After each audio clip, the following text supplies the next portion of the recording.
Yo, what up y'all? It's your boy Pink with another movie review. This time we're doing the Mortal Kombat live action movies from the 2020s. Now, this is my second time recording because for whatever reason CapCut crashed and I lost the 20 plus minutes of me talking about the movie. As a disclaimer, I have to admit that I don't know anything about the actual lore from the Mortal Kombat video games. I've only played, I think it was Mortal Kombat 2 on my Sega Genesis that I've had since I was a kid. I think of Armageddon and like the campaign or versus matches with my mom's cousins growing up, except I was a bit squeamish as a kid because, ooh, it's so bloody and they're killing each other. And my dumbass didn't even know that there was a movie from 2021. I thought this was a sequel to the movie from like the 80s for some reason. But with that, let's get into the movie review of Mortal Kombat 2021. The movie starts out in the Hanzo Hasashi compound in Japan 1617. Japanese is spoken, of course. I find it weird whenever movies try to have their settings be in other countries and then everyone just speaks English for whatever reason. We see that a family is together and the oldest son checks on the baby. We see that this Hanzo guy has what I thought was a scar, but we find out later what it is. They hear a few noises and then go back into the house while Hanzo goes to retrieve some water. Someone gets murdered outside the house and they're looking for Hanzo. And it turns out that the person looking for them was Chinese. And then we find out that this is basically Sub-Zero because he's immediately starting to freeze shit over. And this is what makes me realize that this guy might be Scorpion.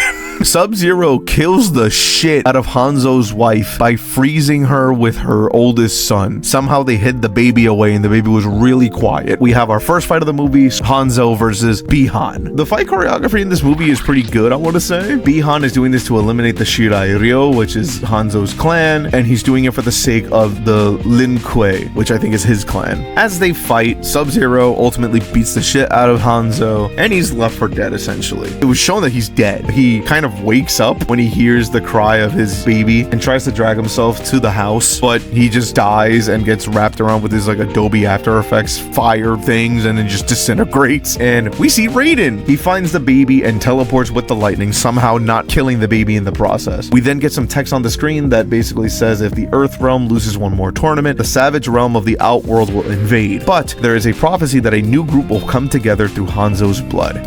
Okay, so we cut to Cole, our main character of the movie, who's a fighter in an underground MMA type thing. He's supposed to fight this dude, but he ends up losing. He doesn't listen to this little girl who I wasn't sure who she was, but we don't find out that that's his fucking daughter until like the near climax of the movie. Cole loses, he gets really fucked up, and we hard cut to the outer world. We see Sub-Zero. Shang Tsung, the god of the outworld, refers to the guy that we saw kill Hanzo as Bi-Han, but Bi-Han says, "I have left that name long ago. I am Sub-Zero now." So we're led to believe that the baby was one of Cole's ancestors that survived throughout the years, yada yada. But for some reason, Cole is haunted by Hanzo's ghost because he keeps getting Sonic.exe jump scares of Hanzo / Scorpion staring at an all red background. Ooh, scary. After the fight, we meet Jax, who has his normal arms. Oh my god. You know what that means. This is where we find out what I thought was a dragon tattoo is actually a birthmark, but it's really not. We find out what it is later, which is the same mark that Hanzo had when the movie decided to focus on his arm. We find out that Cole's last name is Young, and Jax was looking for him, but Sub-Zero just shows up. And I'm not 100% sure how Sub-Zero's powers work. I don't know if he just creates ice out of thin air or if he controls the moisture and turns it into ice, because there are shots of them as restaurant or whatever place that they're at, and everything just starts slowly getting frozen. We have a bit of a chase scene. Jax mentions Blade offhand, which means, ooh, we're gonna see Sonya Blade. Jax reveals that he has the Mark II, meaning that he was chosen for Mortal Kombat. They have to leave to Gary, Indiana, which I didn't know was a place that existed, to find Sonya Blade. Seeing Jax use a gun and his hands are weird. Oh my god, maybe he's gonna fight Sub-Zero and lose his arms. I found that this fight was kind of funny too, because based on the sound design, Jax is straight up just punching Sub-Zero's armor, just doing no damage whatsoever. Sub-Zero freezes Jax's arms and destroys them. He gets left for dead as he gently taps him off an edge in this abandoned warehouse building or whatever that they were fighting at. Cole's wife or girlfriend or whatever is named Allie, short for Allison. We are then shown Nalina and Syzoth, who's introduced with Shang Tsung. Cole ends up sneaking into a base, which I found kind of funny because he just parks the pickup truck that he got from Jax, kind of somersaults into the base, but immediately gets found out by Sonya and they start fighting for a quick second until he's like, wait, Jax told me to find you. So then we get a bit of their lore. Jax and Sonya are special forces from the military, and they learned about the mark 7 years ago when they were on a mission to find a wanted fugitive who had superhuman abilities, but somehow Jax took it down and the mark transferred to him directly on his skin. Cole sees image of Hanzo and immediately sees that Sonic.exe jump scare again. And we see Kano, who's tied up. He's a mercenary and he's really mean because he says a lot of bad words and he's really misogynistic to Sonya, man. Kano's a bad guy. Shang Tsung in the previous scene also said to send out the reptile. I'm not sure if it actually is reptile or a humanoid reptile thing. It has the exact abilities of reptile, so I can only assume. We have a fight that starts out invisible, so that was pretty cool to see, until Kano kills it by ripping its heart out after they found a way to see. They stabbed him with something like a flare. This is the start of the many corny lines that this movie has. They keep trying to force references to the game throughout this movie. So it was funny that Kano out loud just goes, Kano wins! Because no one says that, dude.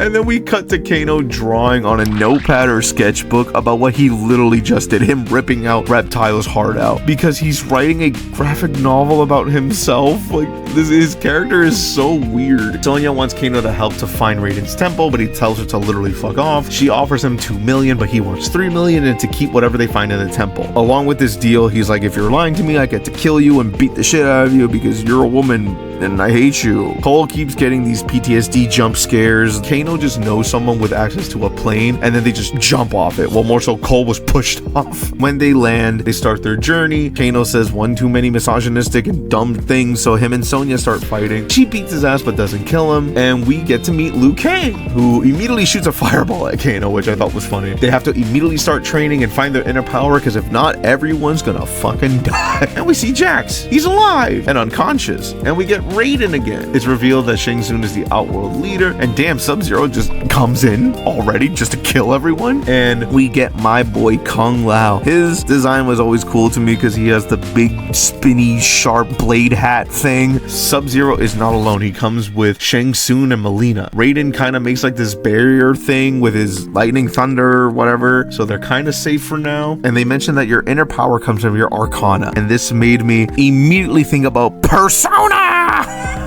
We are shown this pit where they're supposed to fight and spar until they unlock their arcanas, but only the chosen ones that have the mark are allowed to step into the pit. So Sonya fucks off and goes to check up on Jax, and he has his metal arms now. Another forced reference. All you can do now is test your might. God, the references in this movie is so fucking corny. Cole starts his fight with Kung Lao, and Liu Kang fights Kano. Liu Kang gives a bit of his exposition dump. We then cut to Jax waking up and trying to get used to his little skinny robot arms. And then we get a family dinner. Kung Lao starts talking his shit because Kano is just saying a bunch of bullshit. And it's so funny because Kano gets rage baited so much that he somehow gets so mad that he unlocks his arcana, which is laser eye thing, but he doesn't have his robot eye thing, faceplate or whatever. Maybe they would put that in the next movie, I thought to myself. Cole is struggling to unlock his arcana. Raiden tells him to fuck off and be with his family. We cut back to Outworld and we see Nitara, who's this bat lady who looks completely different compared to her video game counterpart. We are introduced to Cabal and General Reiko, who, except for Cabal, is the closest one that looks like to his video game counterpart. Reiko just looks like a giant bald orc man with a big hammer, and Cabal seems to have some history with Kano because he hates him. And then we see the shadow of an off-screen Goro. And immediately Kano betrays the gang because Cabal's like, you can make some real money with us. So he goes, okay. And he breaks this relic that I guess was holding up the barrier, even though Raiden uses lightning thunder, whatever, to do it. I don't know. Wasn't really explained. We cut back to Cole with his family, but somehow Goro just shows up to his house, and this is where we find out that the girl is actually his daughter. We didn't know until this point. It's already more than halfway through the movie. But we cut back to Shang Tsung and he just goes, finish them! Another reference! And we get a bunch of fights going on at once in this movie. We get Goro versus Cole, Kabal versus Liu Kang, Sonya versus Melina, even though it's very short because Sonya isn't the chosen one. They fight for a little bit. She gets thrown aside by Kano, who then breaks with his laser a hand off the statue that was there so she can get crushed. Kung Lao tries to go for Shang Tsung, but Shang Tsung sends Natara after her. But all he does is just like focus for a sec, throw his hat onto the ground, make it do the spinny thing, and then leads Natara to fly directly into it, bisecting her. It was kind of brutal, even though it was a really easy win. But then it gets ruined by Kung Lao just going, flawless victory. Like, shut the fuck up, bro.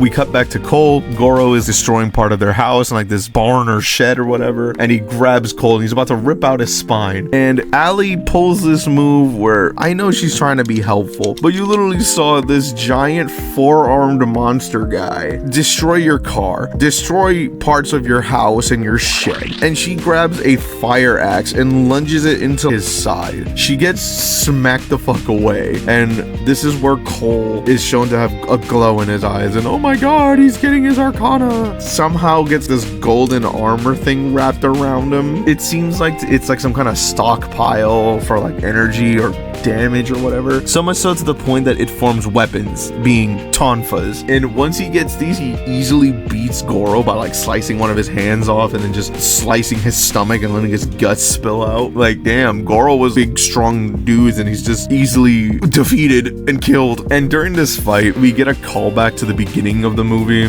where his daughter was like, Dad, do an uppercut, and he doesn't, and that's why he lost. So then we get, Dad, do an uppercut, off screen, and then he does it and oh, he wins. We cut back to Jax trying to save Sonya, and I guess through his desperation he unlocks his arcana, which is just big arms, and somehow Raiden, I guess, figures out that Cole defeated Goro and just immediately summons him back there to the temple, and they try to leave but get stopped by Shang Tsung. Somehow Kung Lao just loses and gets his soul taken away, and everyone just watches for some reason. Like, y'all could have just stopped him so y'all can still have another fighter for Earthrealm, but they just stood there and let him get his soul taken. But then Raiden ends up teleporting them into the void, which is like an in-between of the realms or some shit. He gives Cole this blade or kunai that had Hanzo's blood on it. They form a plan. Like, oh, they want to have a tournament? Well, let's give them one. Even though this is technically not an actual tournament, because they ultimately just want to defeat / kill Shang Tsung's forces so they could jump Sub-Zero.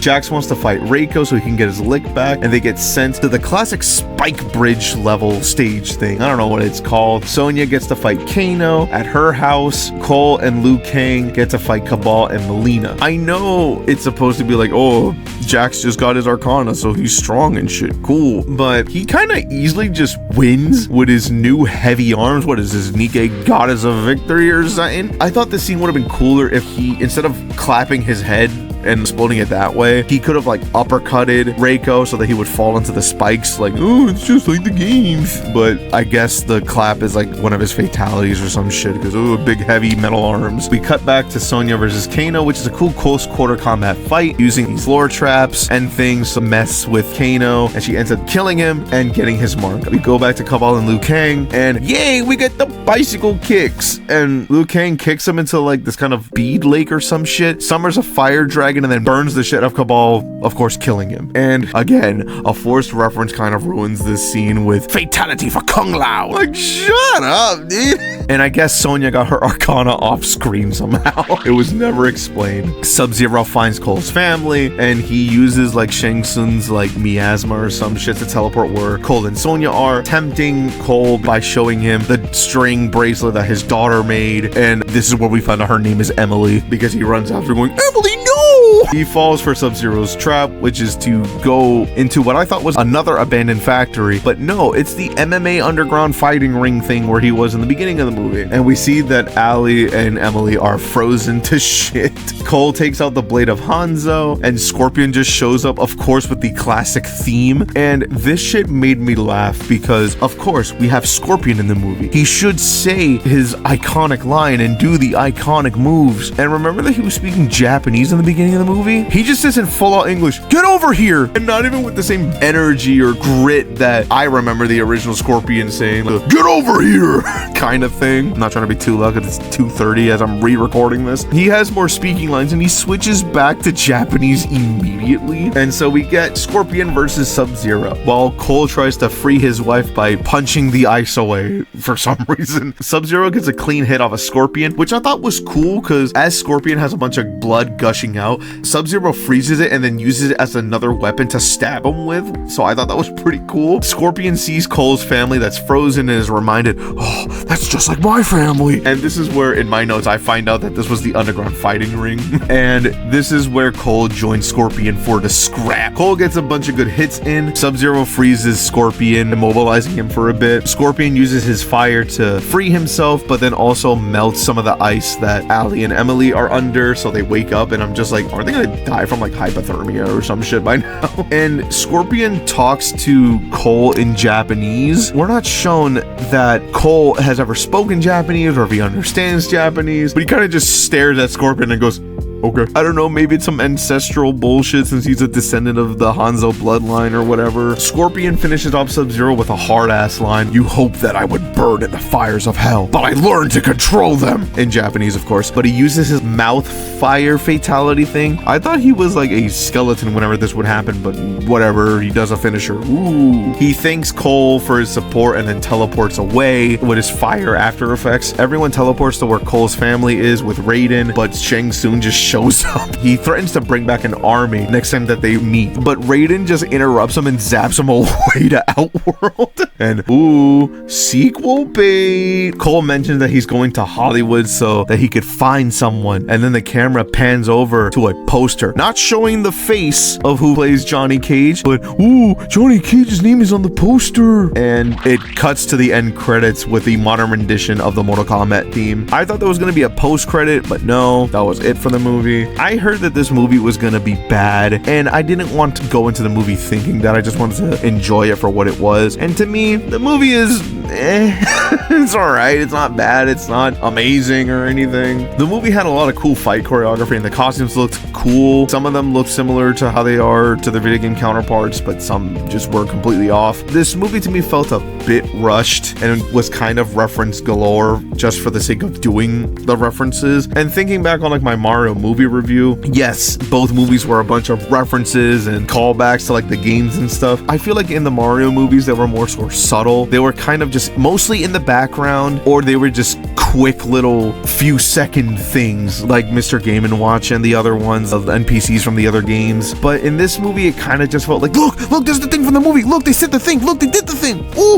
Then please watch the next one movie. Please watch the next movie, please. And as much as I don't know the actual lore of Mortal Kombat, I had a feeling that Cole Young wasn't someone from the video games. So I did a quick Google search and find out that he's a movie original character. And of course he's going to show up in the next movie because the fight's not over yet. I'm recording this the night after I watched the movie. And a few days after this recording, I'm going to go watch Mortal Kombat 2 with Julian and Eric. And then after that, I'm watching the Michael Jackson movie with my family. So maybe I'm going to make a Michael Jackson movie review as well. But that's going to be it for me for now. I'm going to come back with my thoughts on Mortal Kombat 2.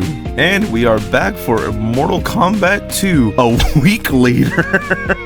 I think y'all know that spoilers are coming, so you have been warned again. Mortal Kombat 2 starts off with Kitana, but as a little girl, she's with her dad. She's a princess, is given an amulet, and is told that Raiden will always protect and help her. Her father, King Gerard, has to go fight because Mortal Kombat world. He has to fight Shao Kahn, who is the emperor of the Outworld and is the strongest warrior, because of course he is. King Gerard rules the kingdom of Edenia, and off-rip, Shao Kahn looks dope as fuck. There's some really cool fight choreography, and Shao Kahn uses some of his moves from the game, and even though it looked a little silly, it didn't feel forced, so it kind of worked naturally into the fight choreography, which I really liked. King Gerard loses the fight and his fingers, and gets pierced, gets murdered in front of his wife and daughter. So now that Shao Kahn has taken over Edenia as its ruler, the sky goes dark, and the queen, who is also Sindel, another character from the game, tries to do something about it, but to no avail. Though she kills some of his men, which was pretty cool. She gets taken down pretty easily, and everyone bows down to Shao Kahn except for Kitana, showing bravery before Shao Kahn. And interesting that she gets gets her bandana ribbon thingy from her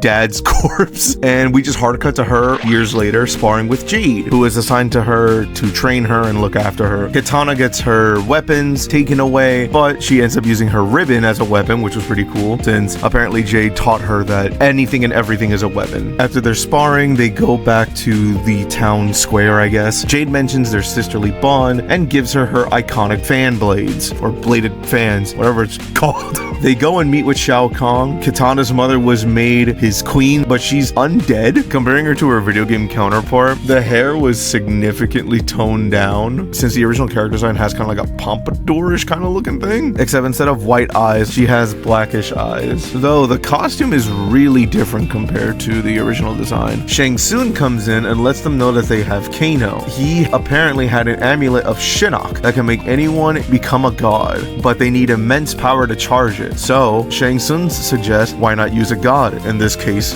Raiden. Meanwhile, Raiden is on his lookout / temple looking for a new fighter for their team, and we cut to Johnny Cage in a purposefully cringe 80s like movie, like one of those kung fu martial arts movies. And me personally, because I'm currently watching the latest season of The Boys, it feels so weird to see Carl Urban without his beard and dyed hair so that he could match Johnny Cage. Looking at the side-by-side of Johnny Cage, I can kind of see why they went with Carl Urban. Like, it's not a one-to-one for sure, but I liked what Carl Urban did with the role. I think it was fine. In the movie, there's some cheesy but fun choreography, and it transitions through a zoom out to a local convention type of event at his meet and greet, and no one's there because no one gives a fuck about Johnny Cage. He's essentially a washed-up actor. We cut to him putting his stuff away in his car when he gets approached by Raiden and Sonya. By the way, he has his car not even in a parking spot, he's out. Mind you, the parking lot's mostly empty, but I feel like that's a bit dickish, but that fits Johnny Cage's character a bit, I think. Sonya and Raiden explain what Mortal Kombat is, but Johnny doesn't believe it, nor does he care, until Raiden shows off his thunder / lightning powers to make a portal. Johnny Cage even thought that Raiden was a cosplayer. Surprisingly, Johnny agrees to go and just leaves his trunk open and the car just there, so rip his merch that people may or may not have stolen. They go back to the temple, where we can see Jax, Liu Kang, and Cole are all sparring, training for the Mortal Kombat tournament. Johnny Cage is still in disbelief that he's one of the chosen fighters, because he even sees Liu Kang shoot fire from his hands. And I don't know if it's just because I'm watching The Boys, I haven't seen a lot of things with Carl Urban in it, I don't think. I've noticed that a lot of mannerisms that he does as Butcher, he does them in his Johnny Cage role as well, so I can't get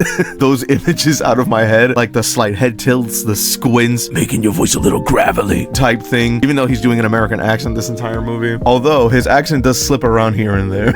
And of course, they have to save the world through the Mortal Kombat tournament. Cole mentions that he's ready to die because it's for his wife and daughter. Foreshadowing.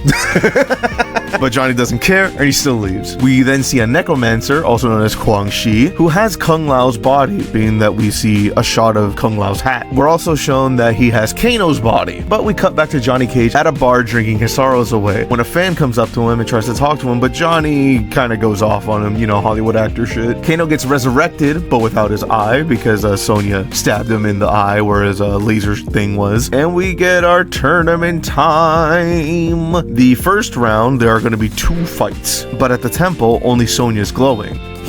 We cut back to the bar, and a fun fact about this scene is that one of the creators, Ed Boon, is actually the bartender, and Johnny Cage is summoned and he just disappears and he teleports to the tournament. But a fun fact for this scene, aside from Ed Boon being the bartender, is that Johnny is watching a video about himself when he was 18 winning a karate championship in 1985, and young Johnny Cage is actually played by his son, Indy Urban. I thought that was pretty cool. Johnny Cage is teleported to the town square and he has to fight Kitana, while Kano and Quan Chi go give the amulet to Shao Kahn. Johnny says that he doesn't want to fight a girl, so Kitana proceeds to kick his ass until he decides to fight back, but he still gets his ass kicked, and he loses his match. Shao Kahn yells to finish him as Johnny wobbles, just like in the game! But since Kitana doesn't do anything, he falls on his back, just like in the game. We then cut to a spike room where Sonya and Sindel start their fight. In the first movie, I wasn't really sure what Sonya's ability was because they made it look like she could just run fast, but she can shoot, I think, energy blasts or kinetic energy or something. Man, I don't fucking know. But in this fight, Sindel spams her fucking scream attacks, just like even like to save herself from getting impaled from a spike. The fight is really fast, but Sonya blasts her energy things or whatever at Sindel, gutting her and flipping Sindel into a spike head head first. Brutal kill, but it's really cool. Then we get this whole funny scene with Kano and Kwang Shi where he wants another eye. Kwang Shi wants to be left alone, so he just conjures up an eye and rolls it on the ground to Kano. And after this movie, I realized he says that his eye stings after he rubs it, spits on it to clean it. And I'm just like, he probably had dirt in his eye still, and probably in the back of his eye, which made me feel uncomfortable once I realized that. For those that don't know, I'm really on eye gore shit. We cut back to the temple where Johnny's getting a kind of pep talk from Raiden about changing your perspective. Kitana goes by herself to teleport over to Raiden's temple using the amulet she was given as a child. She explains that she's a spy for them and explains about the amulet that Shao Kahn is trying to power up. Jade finds Kitana and accuses her of conspiring against Shao Kahn because Jade swore her loyalty to Shao Kahn. Then Kung Lao just pulls up at the temple. We get the glowings of the next fight where Jax, Cole, and Liu glow, and so does Kung Lao. Before they disappear, Kung Lao, who came into the scene without his hat, recalls his hat towards them and uses the bladed hat to slice Raiden's throat. Sonya tries to help Raiden, but Shang Tsung teleports in. Johnny steps in to fight him, but he gets part of his soul taken, I think.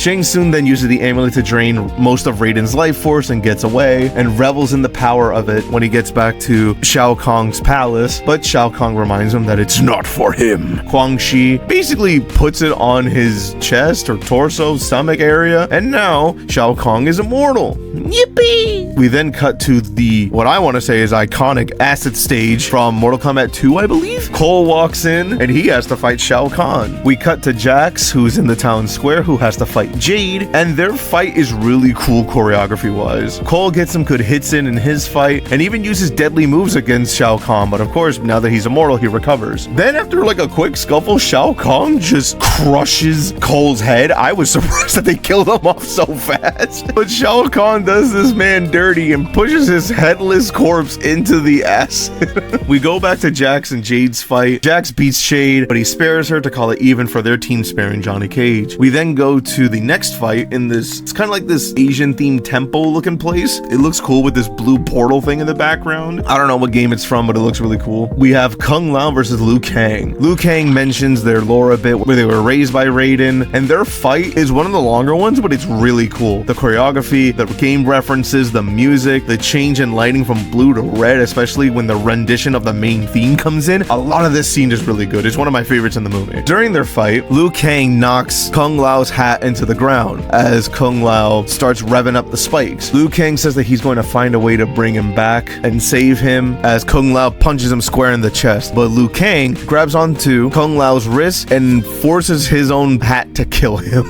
The Earthrealm team regroups and they realize that Cole didn't come back, meaning that he's dead. Kwang Shi locks away this amulet in like this kind of cage looking thing, and Kitana comes back to Raiden's temple to let Earthrealm group know about Shao Kahn now being immortal. They make a plan to steal the amulet, but the only entrance that's available is under the palace because it's for the Tarkantans. I'm not sure how it's pronounced, but it's Baraka's people. I was surprised we got a whole village of them, but Liu Kang, Sonya, Jax, and Johnny all go visit Baraka's people. Jade ends up snitching and takes Kitana prisoner. Liu Kang tries to convince Baraka to help, but he denies his challenge until Johnny Cage rage baits Baraka, calling him a pussy. And I didn't notice till later, but a key thing in this scene, how Johnny Cage introduces himself as Johnny fucking Cage. With Cage's rage bait, he wants Baraka to fight Liu Kang, but Baraka said no, he wants to fight Johnny fucking Cage. And I feel bad for Johnny because no one on the Earthrealm team believed in him or thought he could win. They're like, nah, he's dead. Johnny is holding his own on defense, but he's kind of still getting his ass kicked. He tries to hide in a hut, but the kids that were in there snitch immediately. Johnny gets some hits in once he gets Baraka's blade stuck in a pottery thing or whatever, or in a rock, but ultimately still gets his ass kicked again. His shades fall out, and Sonya tells him, well, you're an actor, so act. And Johnny Cage locks the fuck in. We get a mini motif of the OG Mortal Kombat theme. Johnny starts kicking Baraka's ass, even using the dumbass movie move where he windmills his arms, and ends the fight with a nut punch to Baraka. Baraka is super happy and loved their fights, and even wants to learn the ways of Johnny fucking Cage, even recognizing him to the village as a warrior. Baraka agrees to lead the group to the entrance, and they kill some of Shao Kahn's men there. Johnny promises to teach him his ways, and he leaves. Sindel is back somehow. I guess she's more undead, so she's never gonna technically die unless plot reasons or whatever. whatever. Katana tells Shao Kahn that she was helping Earthrealm, but not anymore. Shao Kahn basically exiles her in the town square to show people that even a princess won't be forgiven for treason, and praises Jade for snitching. The Earthrealm group make it inside, and Liu Kang finds the amulet and tries to break the bone case thing that it's in, but Shao Kahn comes out and starts to lay hands. Liu Kang summons 2 fire dragons, but they don't work, and even Shao Kahn's hammer weapon thing can't even break the case. Jax manages to break the case open, though Shao Kahn breaks his right metal arm. Sonya jumps in, but she gets her ass beat and side beat to the wall. Johnny tries to take the amulet while they're fighting, but Sub-Zero / Noob Saibot comes and takes it. Another fun fact, Noob Saibot's name comes from the last names of both creators, Ed Boon and John Tobias, hence Noob Saibot. Jax gets impaled in his throat by Shao Kahn and dies. Sonya wants to fuck him up, but both Shao Kahn and Sonya get summoned to the next fight. Kano then shows up in this room with 3 of Shao Kahn's men, makes them line up perfectly in a row, and kills him with his eye laser, basically betraying Shao Kahn. Jade visits Katana in the town square, and Katana plants seeds of doubt in Jade because she knows that she's better than this. Oh yeah, I forgot to mention at some point Quan Chi resurrected Bi-Han, but instead of as Bi-Han or Sub-Zero, he became Noob Saibot. Forgot to even write that in my note. Back at the temple, Kano tells Raiden and Johnny that he wants Earthrealm to win because he misses a bunch of luxuries and dumb shit on Earth, like Jack and Coke, just Jack and just Coke, and tells him that Bi-Han took the amulet to the Netherrealm. Raiden doesn't have a lot of power left and warns Johnny Cage that they might not come back and no one will recognize what they accomplished, but Johnny accepts it because yay, character growth. We cut to someone raking sand in a Japanese style garden. Yo, it's our boy Hanzo, Scorpion. Hanzo explains in English, because remember he only spoke Japanese in the last movie except for get over here, that if your will is strong enough you can change a reality in the Netherrealm or hell, wherever this place is, even to the point where Kano eats a peach in the garden and says that it's like really delicious and amazing. Johnny asks for Hanzo's help through the Netherrealm, but Hanzo declines. Kano then reminds Hanzo that Bi-Han or Bi-Han is still alive, which I do like that they made a joke about how to pronounce his name, and then delivers what I think is one of the funniest lines of the movie. That Sub-Zero fucker, guy that killed your whole family or some shit. Hanzo gets understandably angry, and the reality that he made in the Netherrealm starts rotting, returning him to the original hellish environment, which means that he's agreeing to help them find Noob Saibot so he can kill him. Shang Tsung is chilling on the throne while Jade asks to be sent to retrieve the amulet, while Shang Tsung finishes off Raiden. Shang Tsung doesn't trust her but said that Katana made her choice and she's going to make hers. Then, for whatever reason, in front of him breaks the Shao Kahn skull thingy on her staff, which could have been a limiter or something like that, because now her staff glows green and shit. Kano, Johnny, and Scorpion go meet Noob Saibot, and Hanzo delivers a hard-ass line, I'm not here for their war, I'm here for your life, which goes hard as fuck. Noob has a shadow clone kind of thing, but it looks really goopy, so I don't know if it's supposed to be like that. Sonya and Liu Kang have a showdown with Shao Kahn. Johnny and Kano fight the shadow clone while Hanzo fights Bi-Han, but we see that the shadow clone also has the amulet. There's a cool use of CG when Hanzo uses his chain to get to Bi-Han after he teleports. The shadow clone gets the upper hand on Kano, and Kano tells Johnny that now would be a good time to use his powers. And I love this exchange. You don't have any powers, just incredibly handsome. Oh, we're fucked. Kano lasers the amulet off of the clone, and Johnny catches it after it falls off the ledge. They start bickering with one another because they don't know how to destroy the amulet, which Johnny retorts with, let's see here, one ring to rule them all, one ring to go fuck yourself. The shadow clone kicks Kano off the ledge, and we cut back to the Shao Kahn fight for like 2 seconds, but go back to Hanzo fighting Bi-Han, and the shadow clone jumps in to help jump Hanzo. Shao Kahn fights Liu Kang but impales him, and for whatever reason Liu Kang has like a sudden realization while still impaled and goes, I realize what must be done, and then just fades away through like his fire or whatever. Sonya shoots her energy beam thingies at Katana's shackles and tells her to fight, but gets kicked aside by Shao Kahn, defeating her. Shao Kahn claims to win Mortal Kombat, but Katana renounces Outworld and defects to Earthrealm while getting her blade fans back. Katana starts laying bell to ass, but Shao Kahn is still immortal. Kano, even though he fell like a long way down, manages to pull himself up on the ledge, and the shadow clone tries to get the amulet from Johnny, but Johnny kicks the clone and falls onto another platform, then falls onto a bunch more. I low-key think he should have died because he's just a regular dude. The shadow joins Bi-Han again against Hanzo, and they kind of fuse, and we get Hanzo doing a much better delivered get over here. Somehow Hanzo pulls out the shadow clone and kills it by slicing him in half. Shao Kahn starts kicking Katana's ass and leaves her on the ground, being a parallel of Johnny face down on the ground. Bi-Han gets the amulet, and we see that Shang Tsung is at the temple so he can finish off Raiden. Jade teleports to where Bi-Han is and shoots a beam at him. Kano joins in by shooting his laser, and Scorpion joins in with his fire breath. I think they ADR'd his line, which I think was, "With fire may cleanse," while Shang Tsung sneaks up to, I guess, slice Raiden's throat again or stab him in the chest. Raiden, I think, telepathically communicates with Johnny, and once again he picks up his shades that were knocked out, as Kitana picks up her fan blades. Johnny gets his Arcana in this moment and personas his way with a kick to the amulet, thus breaking it. Raiden's power returns to him and he takes out Shang Tsung, while Kitana slices Shao Kahn's throat. Shao Kahn sees his blood as the seal fades away from him, meaning that he's mortal again. Kitana starts kicking ass again, kind of mirroring her dad's move from the beginning of the movie, some moves from the game, which was really cool, and then finally stabbing him in the neck. Shao Kahn grabs her and starts choking her out. Kitana seemingly dies, or I guess pretends to be knocked out, but we see flashbacks of her as a kid. She gets a second win and uses her ribbon to incapacitate Shao Kahn, starts choking him out, and takes off his helmet to see who the monster really is. She slices his neck and stabs him in the head with both of her fan blades and makes them spin. And I think that's one of her fatalities in the game, but it's a sick way to finish him off. The townspeople cheer on Kitana as their new queen. We cut back to Hanzo in his domain Japanese garden thing, tending to a tree. Kitana claims the throne. All this we're seeing while Johnny Cage is kind of delivering a super heroic end to a story to Baraka and a couple of the Tarkatans. I still don't know how to pronounce that group of people's name, but Johnny Cage is embellishing the story to make him seem like he's the grand hero. Raiden and Sonya show up and call him out on this, but Johnny explains that he's taking a few creative liberties, but when he sees Kitana, he's scared that there might be another tournament. But Raiden states that they need to bring back some fallen allies. Kano teleports in with Quan Chi, and they set off, thus ending the movie. The end credits has the OG theme as it should have been from the first movie, but I think they changed the order in which the names come in to fit the actors as they appeared on screen, or maybe they organized the actors to match the song. I don't really remember, but there was no post-credit scene, sadly. Overall, I think this movie was pretty dope. It was way better than the first since they got like the reference heavy stuff out of the way, so they can kind of more focus on the story in this movie, which I preferred a lot. Though they still threw in a lot of references, I think this is a happy win-win for the audience, and I wouldn't mind another movie if it's similar to this one. If the writing is as good in this movie as the next one could be. They didn't really sequel bait, but they kind of left it open to another sequel if they feel like it, I guess. But Mortal Kombat 2 is not a perfect movie by any means, but it's really entertaining, and I think it's good for fans of the franchise, old and new. So those are my thoughts on the movie. What did you think about it? Did you like it? Did you hate it? I know there were like some mixed reviews here and there, but I personally still enjoyed the movie overall. But let me know your thoughts in the comment section, and I have been Pink, and I will see y'all whenever.